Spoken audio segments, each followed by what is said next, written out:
International cricket council (ICC) ने पाकिस्तान में schedule champions trophy 2025 के शेड्यूल से पहले ही ब्रॉडकास्टर्स ने इवेंट का प्रोमो जारी कर दिया। भारतीय स्पोर्ट्स चैनल की जानिब से चैंपियंस ट्रॉफी 2025 के प्रोमो में भारत के मौजूदा और साबिक कप्तान रोहित शर्मा और विराट कोहली से वीडियो का आगाज किया गया है।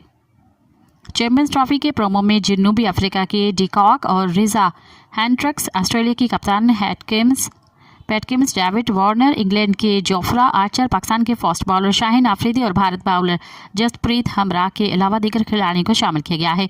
20 सेकंड की वीडियो में जल्द आ रहा है भी लिखा हुआ है, जिससे अंदाजा होता है कि इवेंट के ब्रॉडकास्टर्स को भी ICC की जानिब से शेड्यूल के बाज़ाब्ता अजरा के बारे में कोई मालूमात नहीं है। मज़ीद ख़बरनि ऐं तफ़सीलात लाइ विज़िट कयो असांजी वेबसाइट www.awamiNewsHD.com ऐं ॾिसंदा रहो अवामी न्यूज़ HD।